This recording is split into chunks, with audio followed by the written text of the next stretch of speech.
Hello, welcome back to the channel. Today we're going to show you an amazing landing. Also, what are the precautions we take for this kind of landing? Thank you, Ariane, for the introduction. I have been looking into this gravel bar for a few years. Always seemed very challenging. It is a narrow river. We have some tight turns that I will have to do at very slow speeds. This time I decided to take a closer look. So here I am doing a low pass at a slow speed, 30 degrees of flaps, maybe about 60 miles an hour, to see how it looks like. Approaching for the other end is easier, it's more direct, straight, but the gravel bar will be landing downhill, so that will make the landing roll longer. Also at the very beginning, we'll have a lip that if I try to touch down at the very beginning, I have the risk of flip over if I touch just a little bit earlier, so I decided to do this route instead. So after doing the flyby, it looks really good, so I decided I will do the landing. What makes this landing challenging is that it is a narrow river, so you have trees on both sides, and you have an S-turn that you have to take at very slow speed, because the landing area of the gravel bar is not that very long. Here you can see my approach for landing, how I control the airplane for landing at a very slow speed. You see that at all times I control the single rate of power. Now I'm going to show you that same landing from another view. The camera is in the center of the cockpit. When I am coming this slow, as soon as I reduce the power, the airplane immediately sinks. So at all times I'm controlling the airplane with power. It felt quite rewarding after the landing because I have been looking at this gravel bar for quite a while. The takeoff is a slight uphill. The gravel bar is not too long, so I start with 20 degrees of flaps, and then as soon as I have the speed I raise the tail and at 30 degrees for the lift off. When landing at gravel bars I always try to go all the way back to have as much room as possible for the takeoff. You can see clearly a log sticking out of the water, which was another factor for final. This takeoff is kind of short, and this is a bit of an uphill. You lose some of the speed initially, but it's pretty open in front and I don't have to do any major turns at slow speed or nothing like that, so it's not that bad. The landing was a success. I'm impressed how this Cessna 170B performs in this kind of flying. For a comparison, I want to show you this landing on this gravel bar, which is shorter. As you can see here, I have a very long final approach, so I have time to set up everything with plenty of time.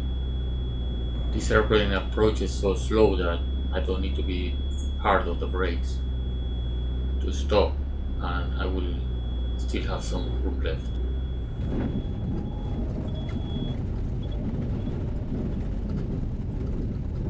So for this kind of flying we always do some kind of planning. First high pass, checking out for wires and poles or stumps or tree logs on the gravel bar.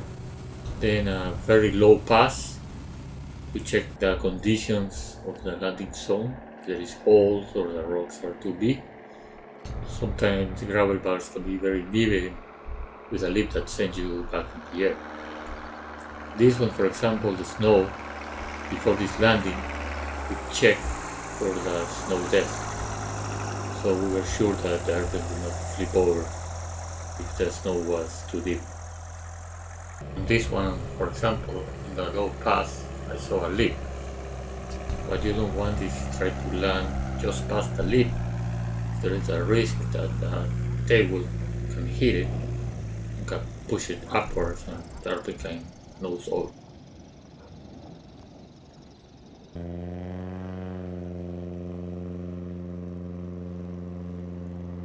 These gravel beds are very close to my base airport, so I'm with low fuel, about 15 gallons, still with a Cessna 170B that is an hour and a half or even more flying time. On this takeoff, I'm having a friend with me, so it's not a dramatic, narrow, short gravel bar that I need to approach at very slow speed. This one is a bit longer, so it's easier. I can have the luxury of bringing somebody else.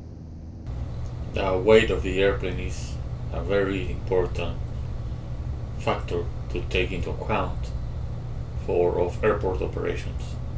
Also, another important aspect is tire air pressure. I run like 7 pounds of air pressure in these 31-inch tires. When I fly the Cessna 182 with the 850s, I was running about 16 pounds of air pressure. A soft tire will give you cushion and flotation over the rocks and debris.